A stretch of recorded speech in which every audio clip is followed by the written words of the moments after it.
Hi, welcome to Book Wound!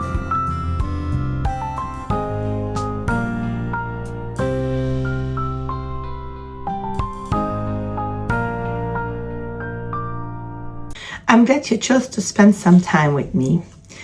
In this video that was quite challenging for me to make, more than I expected to, we are going to have a look at my yearly stats, at the goals that I set for myself at the start of 2025, and we'll check if I have reached them. We will get some conclusions out of that and formulate some reading goals for 2026. And we will end with a complete reading journal flip through. That's a lot. So if some parts of this video do not interest you, then you can use the chapters in the description box below to navigate this video and to only watch the parts that you're interested in. And before that we dive into the setup of my stats page and my yearly stats, there is a few things that I've noticed whilst making all these statistics and conclusions and stuff. And I want to address a little bit about that before diving in. I use a Cawpile from Jeep from Book Roast as a spreadsheet for tracking my reads. And every year I do switch up or track things differently than the years before. There are certain categories that I do use all the time, like the author and the publisher, the amount of pages, the genre, things like that. And then there are things I switch up every year. And the first thing I noticed this year was that I should adapt my way of using the Cawpile in general. I have 2 copies of it on my computer.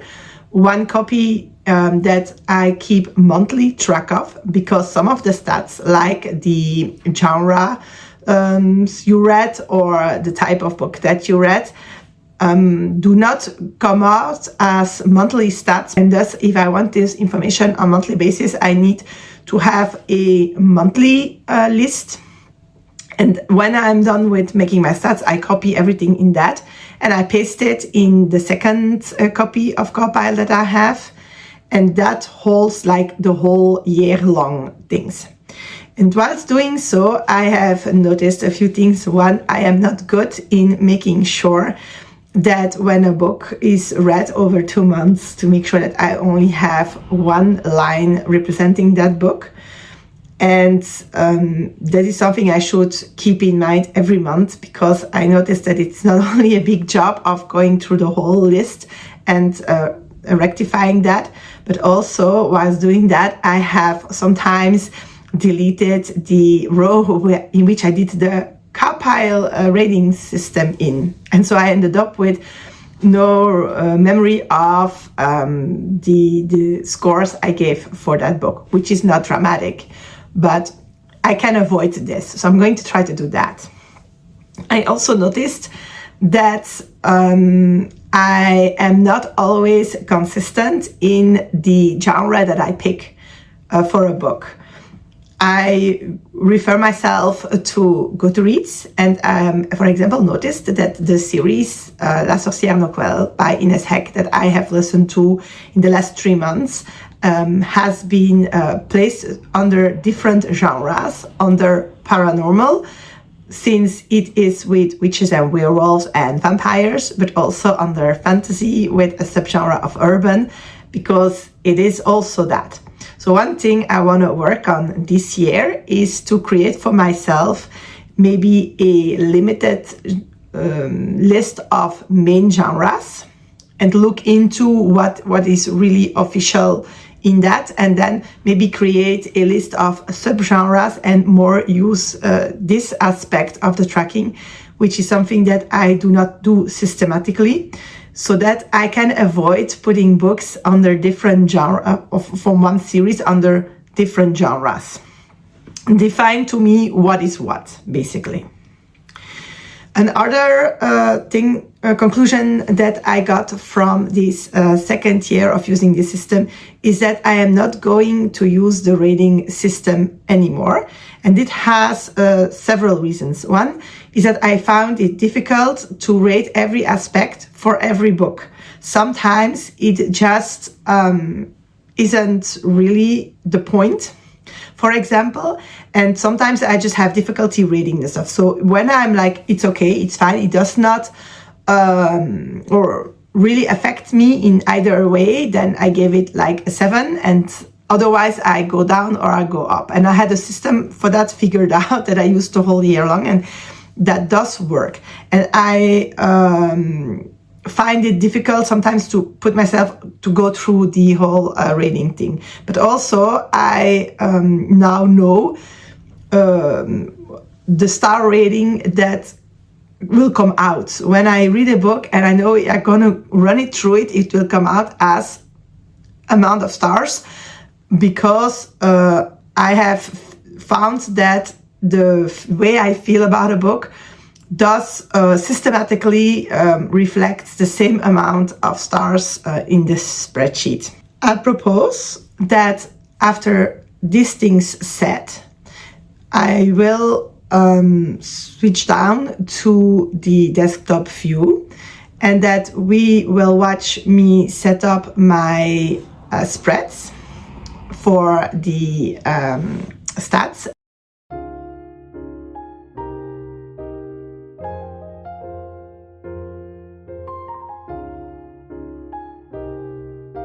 For the decoration of these stats pages, I decided to use the same style and the same elements as I used for the setup of the yearly pages in this journal. It feels cohesive to me to wrap up the year the same way as I started it, but also it's a good way to use the little leftovers of that stationery. Let's not waste anything. For a while I wondered about the categories to include in these statistics. Should I use the same ones as each month, or should I add some to them as well? I ended up going with almost the same ones, and I added in or slightly changed the one that expresses the amount of books in which language. In 2025, I picked up 175 books, and I DNF'd 6 of them, which is not that much, to be honest. 101 of those were physical books, and 16 were e-books. They were good for 30,935 pages. This leaves 58 books as audiobooks, and they were good for 649 hours and 2 minutes of listening time. It is a little bit more than 27 days. These reads came from various places. Let's see where the physical ones came from first. 66 came from the library. 25 came from my own book stack, and 10 came from book boxes. All the ebooks came from Kindle. I paid for 5, and the others were included in the service. The audiobooks came from 2 places. Audible is the main one with 31 reads included, and 25 I paid for, but also 2 reads came from Audiolib. This is the audiobook section of my library. 115 of these books were novels. 35 were novellas. 9 were comics, which is brand new for me because I don't read them often. And 8 were manga. There were some few smaller categories, but it will be a little bit much mentioning them all. In the genres, I read across 17 different ones, and the top 5 of them are fantasy with 72 books, contemporary fiction with 14 books, historical fiction with 13 books, and sci-fi and mystery with each 12 books. I think I can be happy that I have completed the challenge I set myself to read across a variety of genres.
Of all the books I read in 2025, 80 were stand-alone novels, and all the others were in some way part of a series.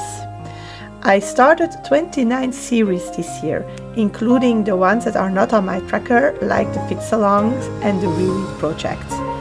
I read 39 sequels, and I finished 18 series, decided to DNF 6 of them. This means that I started 5 series that I did not complete or DNF by the end of the year. In the last 11 months, I have tracked how many books I read in French, in English and in Dutch each month. But for these yearly stats, I wanted to go a little bit further with that, and I went to look up how many books I read in their original language, and then how many of these books were also translated.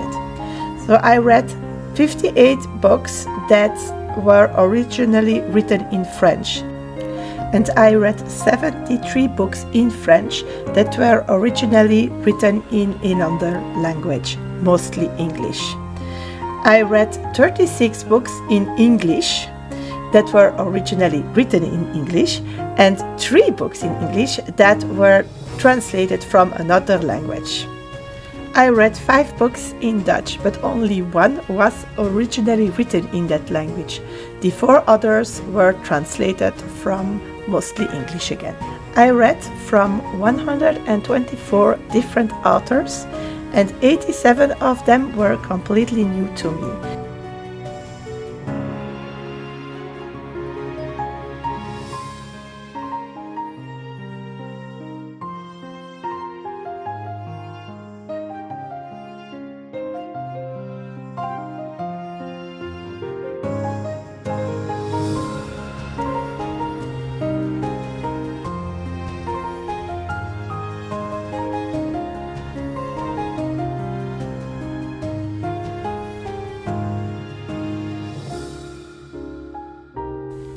Out of all of these books, only 12 got 5 stars from me, and 5 of them were part of the saga of the Elderlings by Robin Hobb. Let's set up a page that shows the 7 other 5-star books and the 6 books I DNF'd.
now that we know that I have these 7 books that are not from the saga of the Elder Rings by Robin Hobb that got 5 stars this year and 6 DNFs, let me go quickly over them and tell you why I love them so much or why I decided not to finish them. Let's start with the DNFs and end this section on the positive note of the 5-star books. They are in no particular order. I mingled up the book covers when I pasted them in to have them a little bit at random, and I will just go from left to right on the page. So the first that I have here is Dreams of Idlewild by Dr. Jonathan Powers. This was a novella, I think, that was included in the Kindle subscription that I came across, and the summary sounded interesting to me. But when I started reading this book, it had 2 elements that really made me turn away from it. And the first one was that it was very clearly moralizing in the struggles between good and bad, and especially from a Christian point of view. This is not necessarily a bad thing, but I didn't grow up in the Christian worldview, and it is not my religion. And so to me, it was an unpleasant element to read because it was so obviously aimed at that. In a way that felt very like oppressing to me. And the second element that made me turn away from it was that I always lost the thread of the story. I felt like we were jumping from character to character, and we saw I think that in each time we saw someone who was in a point of his life where he had to make a decision basically between good and bad. But it got me lost completely, and it didn't want to make me read more of it, so I DNF'd it. The second is The Namesake by Jhumpa Lahiri.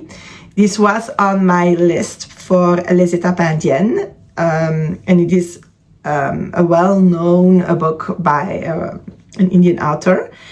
And I DNF'd this very early in. We are following like this lady who came to the States after her marriage to was an Indian lady after her marriage to an Indian husband, and he's studying in the United States, so she moves with him, and we will follow. It's like slice of life, the daily life, and somehow I couldn't feel connected to these characters. I couldn't get into the story. And I just chose to read something else instead that month for that readathon. The next one is The Spear Cuts Through Water by Simon Jimenez. And I really wanted to like that one. It was a book club read. And I thought that the idea of the story within the story and this puppet theater and the way it was set up was very interesting. What did turn me away from this book was also 2 things. The first one, it was very hard to read. It took me an enormous effort to keep up with where we were and what was happening and in which layer of the story we were. And also it was, to me, a little bit too violent. No, violent is not the right word, because I read a lot of fantasy, and so there is a lot of fighting and wars and stuff, and I read horror, so at some level of gore is also not a problem, but somehow in this one it made me very uncomfortable. So I decided that this was not a book for me and that I had to let it go.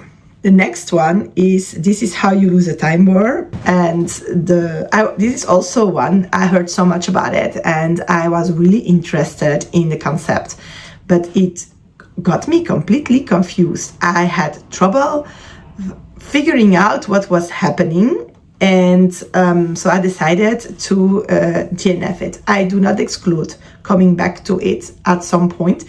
The period I read these books, or this particular one, I had a lot of others waiting for me, but also my concentration was often cut off by my children being home and asking stuff, and I couldn't at that point in my year and my life not sit down and read like for 2 or 3 hours straight at a time, and maybe that is something that would have helped. So I do not exclude it one day wanting to try again, but not for now. The next one is Hermann Hesse's Siddhartha, which is a fictionalized story about the life of Buddha.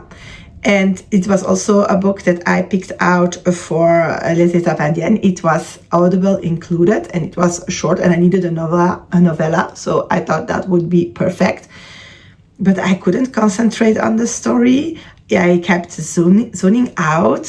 I could not tell what was happening, and it didn't get me interested, so I gave up on that one. And then the last one that I DNF'd is a little bit in the same vibe of How to Lose Time War. It was The Original Dream by Nukila Amal. Also a book that I really wanted to like. And I DNF'd it not because I didn't like it, but exactly for the reason that this is a stream of consciousness in a magical realism world. So you have to follow along a lot. And again, I couldn't sit down for a longer period. I could read like in quarters or 20 minutes, maybe 30 minutes, and then I always had to stop.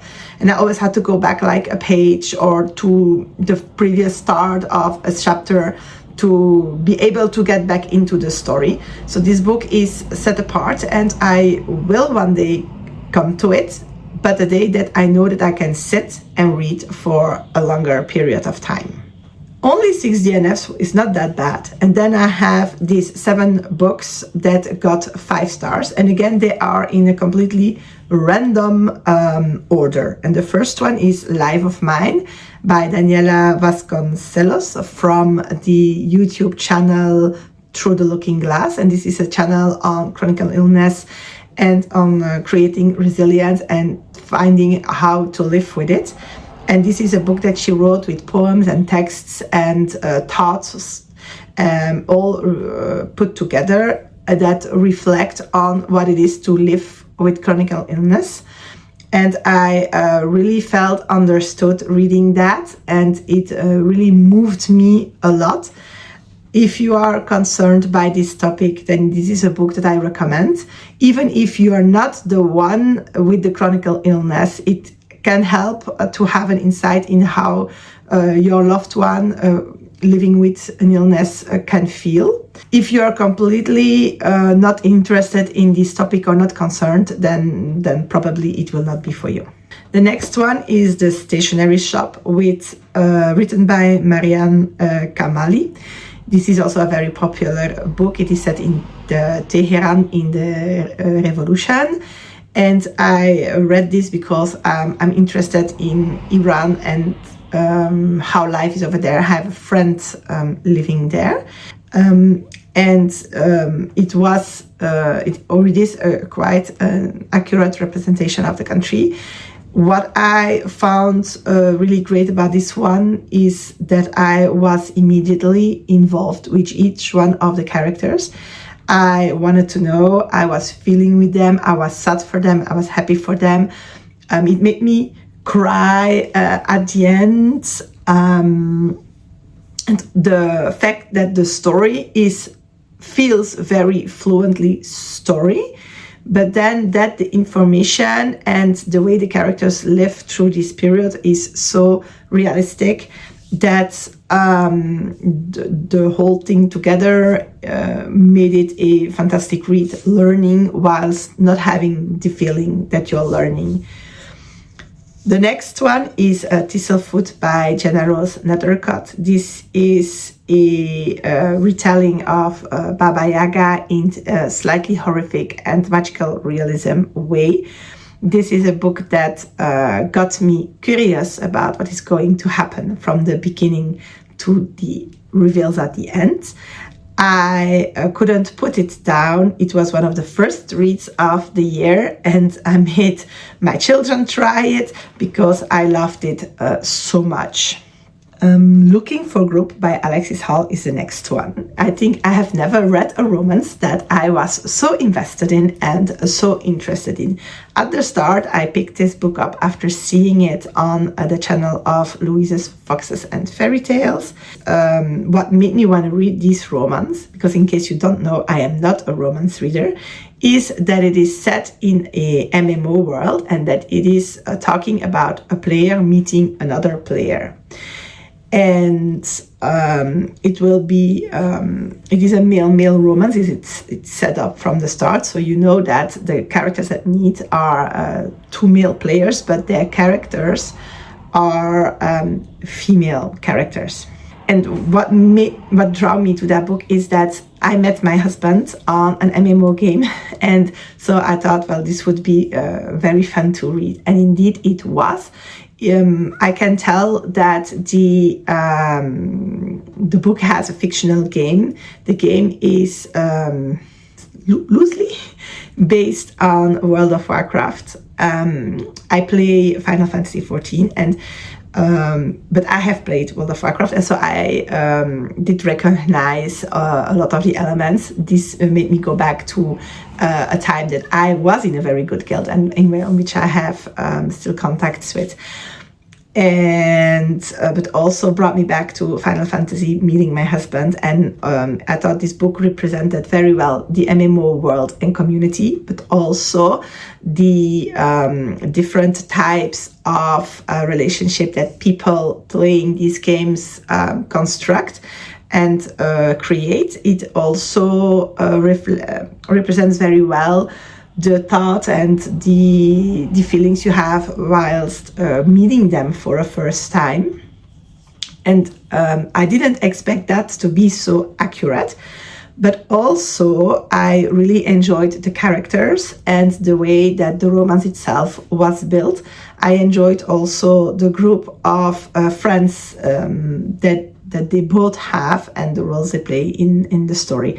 The only thing that for a little bit was to me is a little bit over idealized at some points in the discussions, but then the discussions are important and bring an element of reflection to the story, and that is necessary. And I think this book talks about topics that are very interesting, and for me it was a 5-star because I also very much felt for the characters.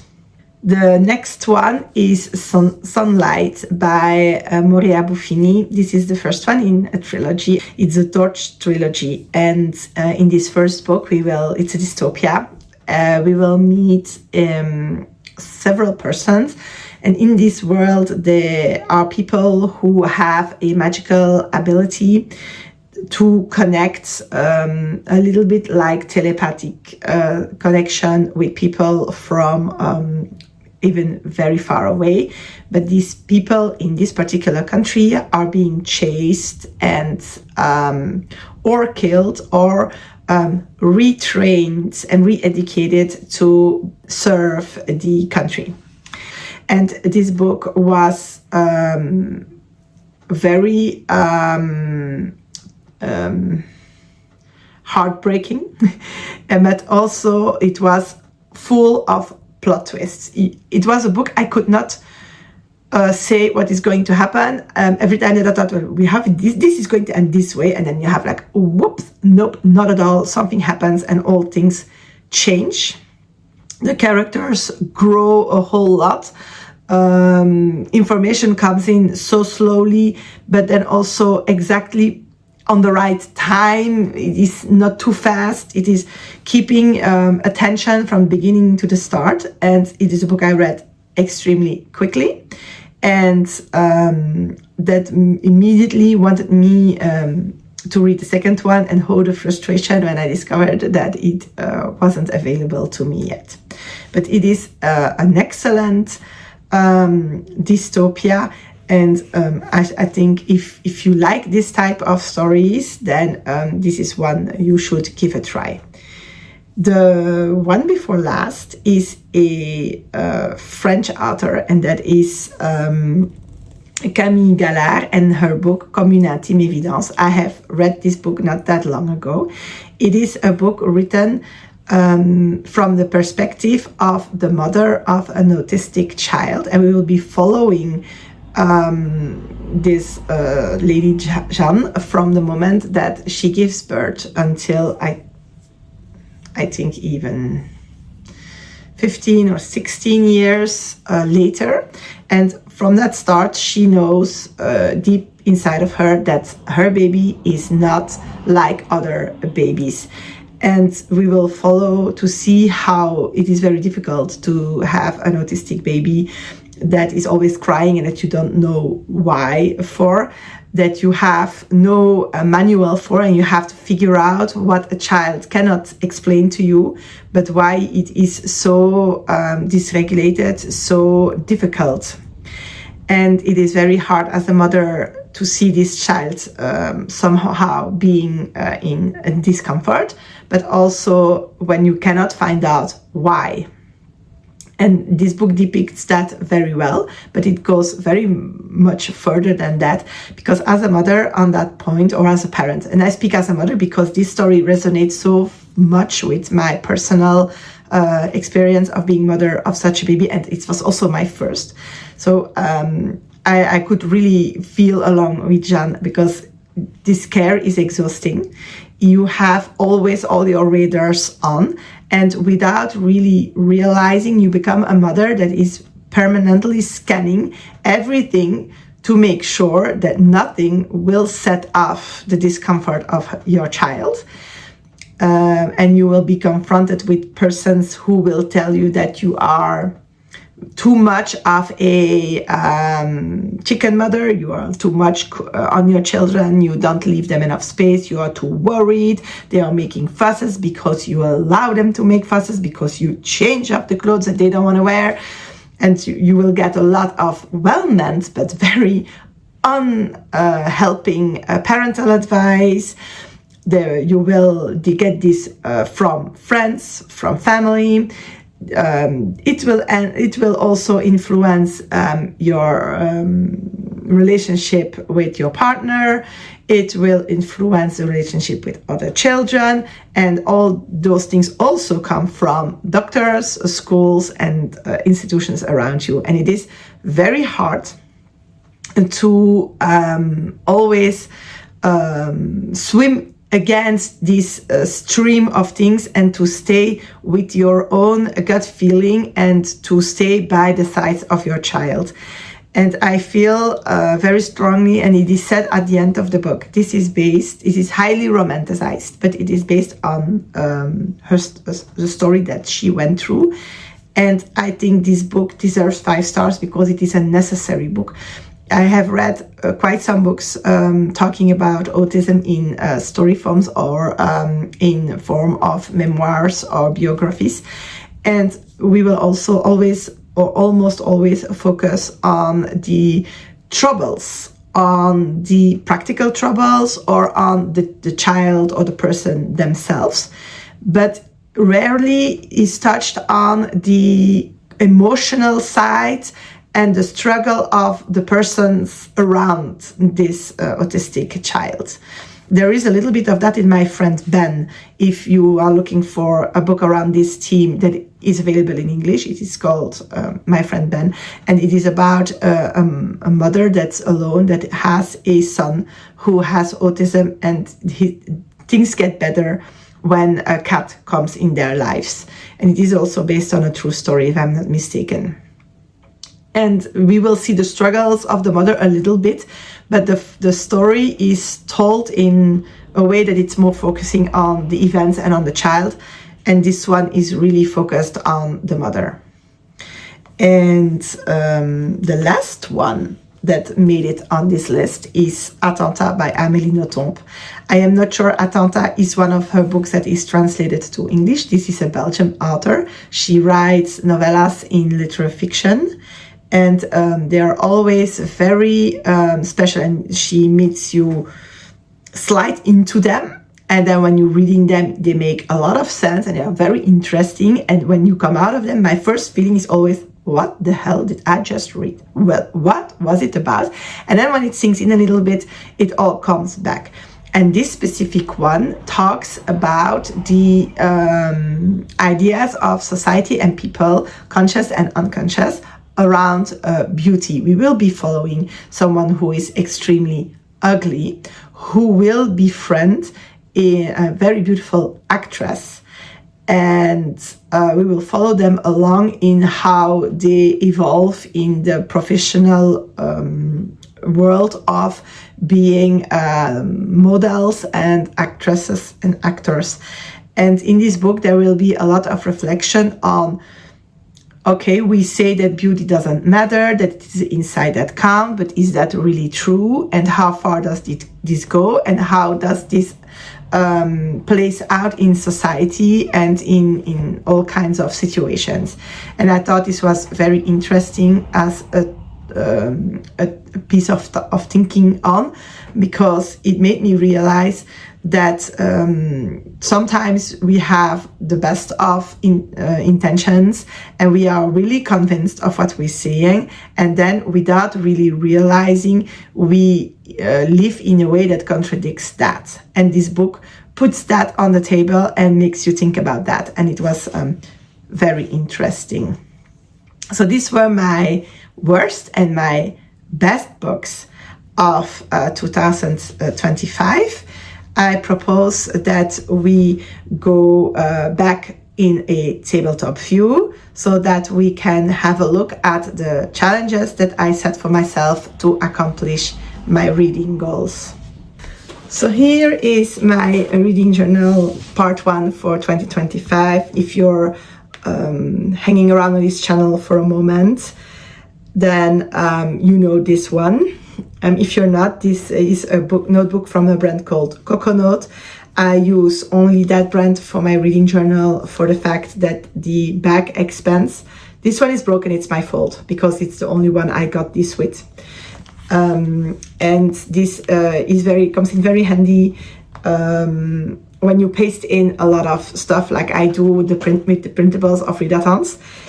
And the only flaw it has, it's like 120 GSM paper, which sometimes goes or bleeds through certain markers.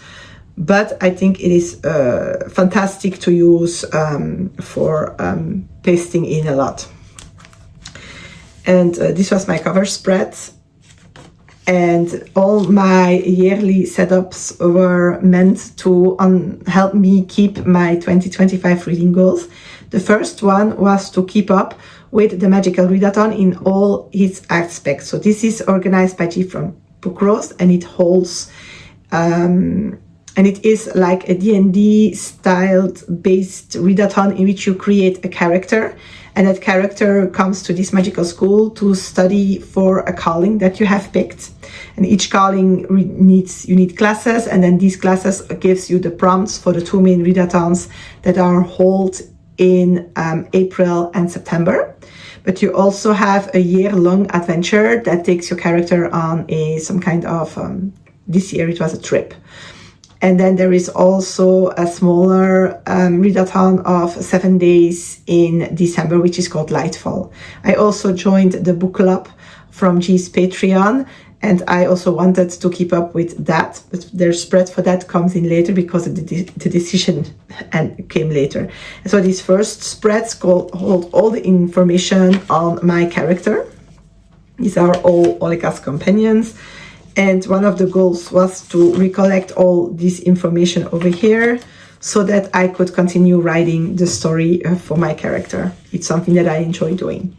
So the first part is this adventure, and this will be the same for 2026. So if you want to participate, I will leave the link to the video in which G explains this adventure down below in the description box.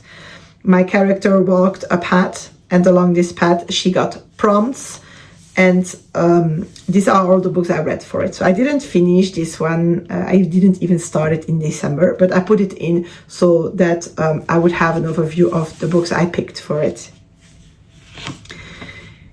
The next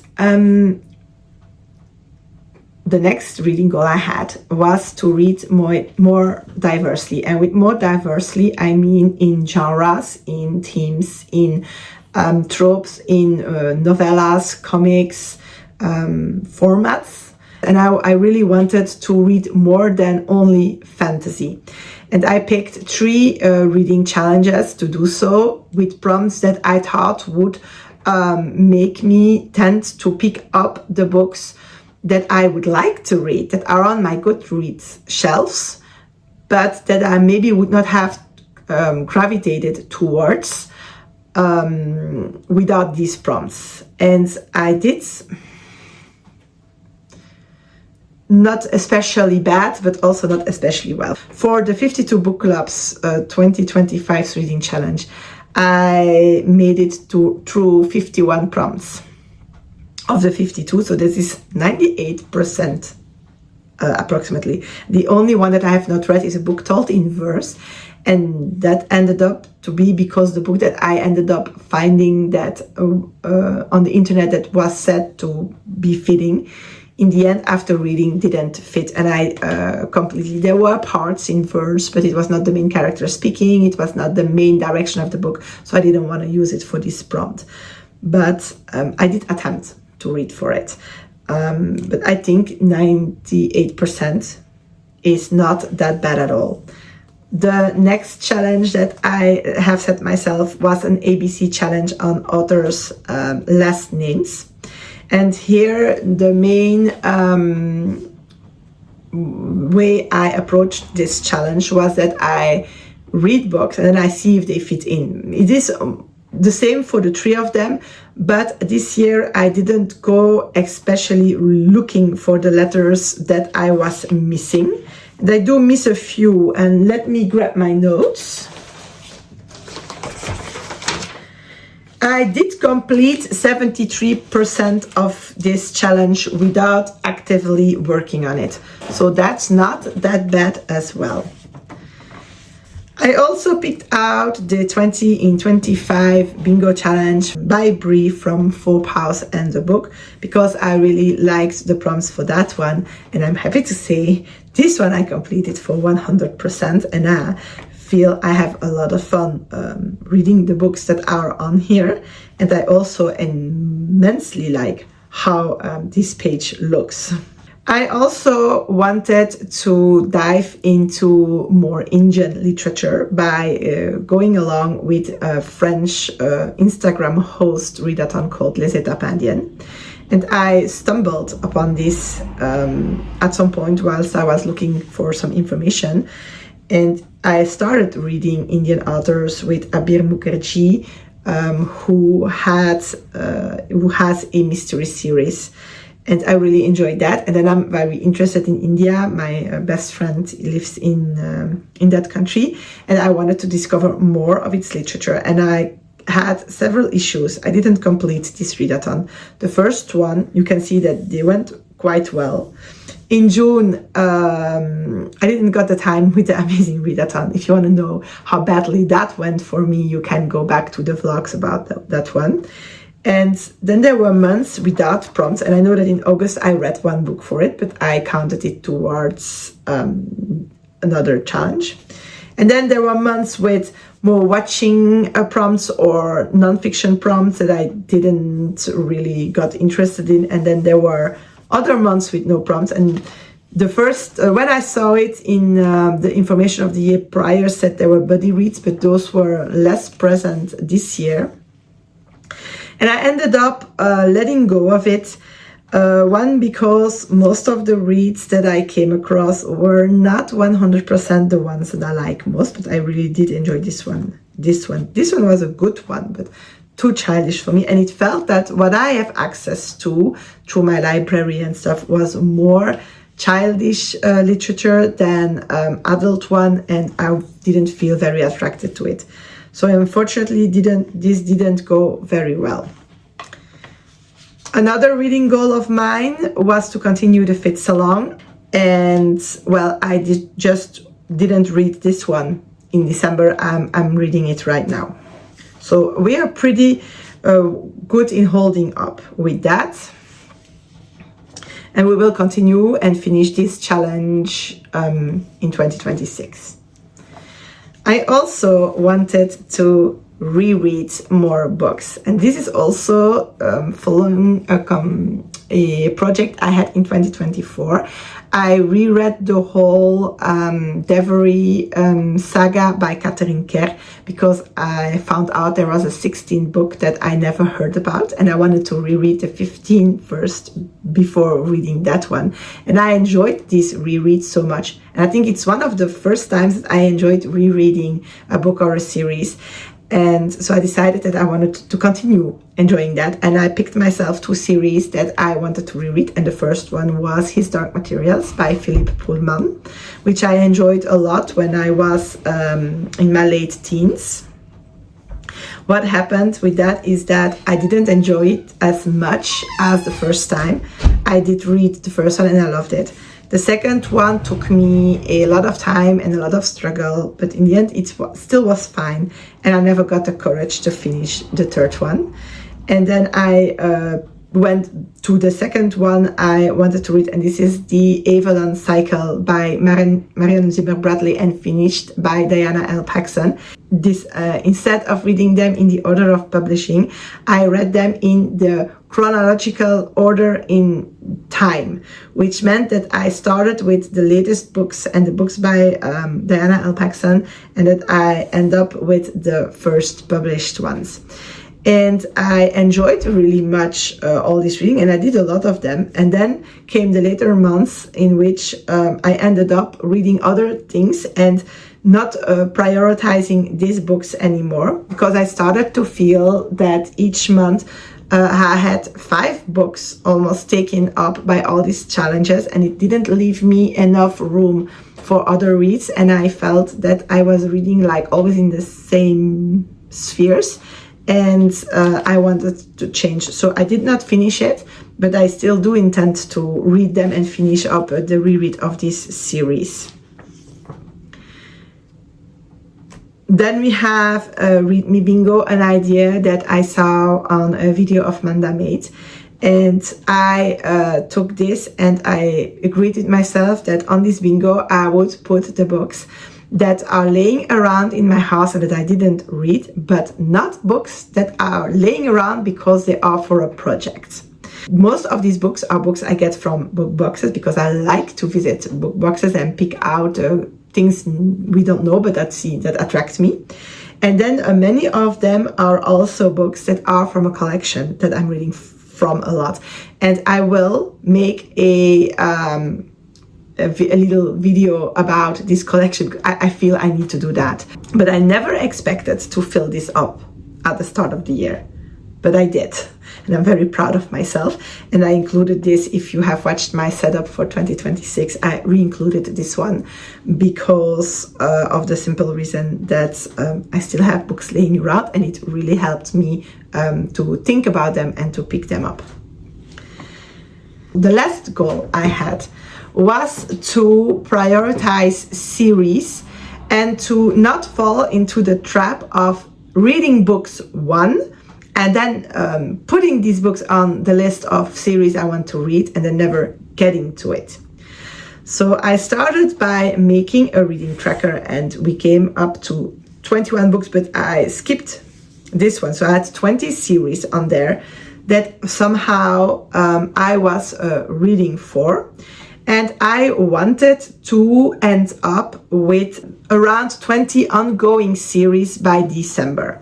So what I had to do for that was keep close track of the books that I read from them and try to read and prioritize the reading of these sequels.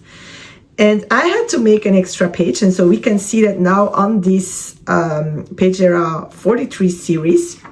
Are not included in here is the Fit Salon series, the reread series, because they are already tracked, and also not series that I read the first book in and then that I immediately decided that I would not continue them.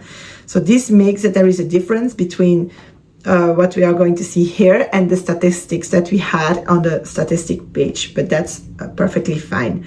So we can say that in this series tracker, I started off with 20 series. I ended with 43 on the list, of which 18 are finished. 4 I really absolutely need to buy books for. 3 are DNFs. 8 are series that I'm completely up to date with and I'm waiting for the next installment somehow. And then 11 are ongoing series, of which 3 are absolutely no priorities of mine, just on this list to keep in mind that if I need a book from them or want something that is from the vibes of this series, then do not turn to something else, first read those. And 8 that are books that I will try to prioritize to read in 2026. And after that, we have one year-long spread left, and it is my Mooney book club. And I intended to really stick with reading the books each month, and I failed. But in the end, well, it was an experience. I do enjoy the community around it. I do enjoy the discussions on the books, but I had to learn that maybe wanting to participate in a book club each month and to read a book that is not picked or is not the one that I would have picked from the list, for example, is maybe not the thing I want to do. So now that we have had a look at all these challenges, we can tell that, well, for most of them, I wasn't very far from the completion of the goal, but then none of them really got completely fulfilled. And what I learned about this is I ended up by feeling that I had too many fixed book each month. I had Year in Aeldia one, I had the book club one, I had the Fit Salon one, I had the reread one, and I had the Etapendians one. And sometimes I felt that I had to read these books, even if the books, most of them were books that really interested me, but I felt it gravitated always to the same thing, and it took up the space from having more fun with the readathons. So as you can see in my setup, I did do way less of those things, but I still have 4 each month in my next journal. And we'll see how that turns out. But I learned out of this also that, like I just said, being in a book club, I love the aspect and the idea of it, and I love talking about books. But it's not always a book that I would have picked.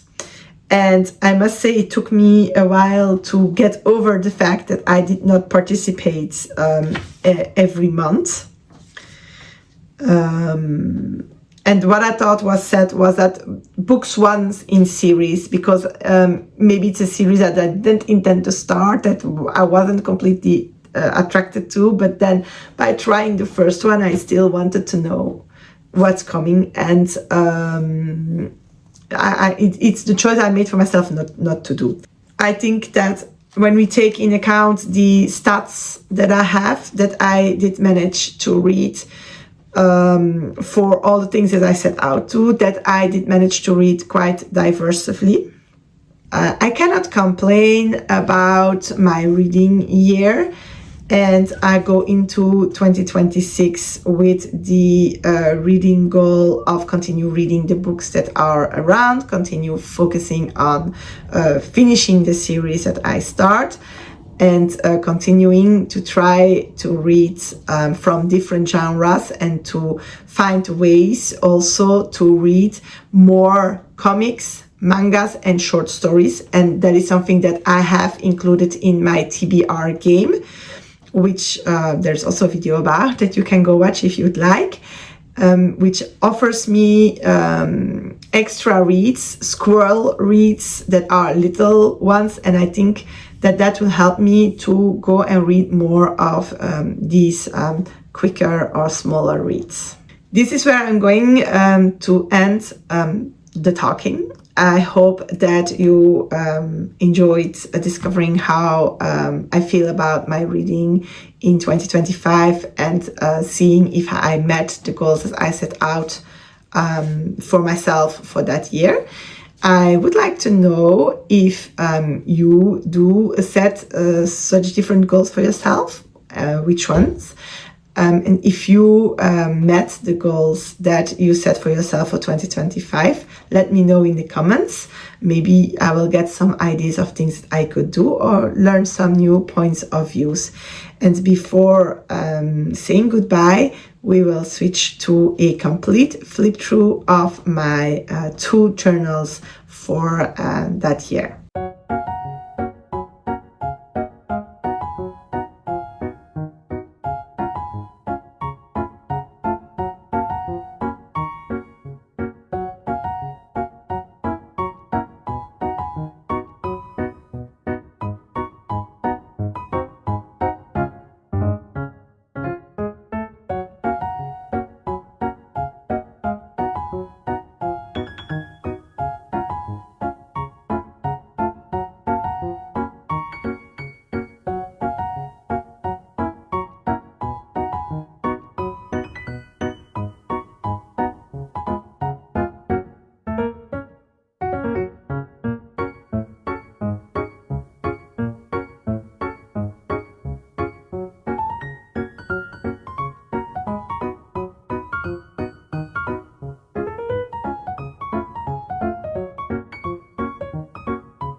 see you soon!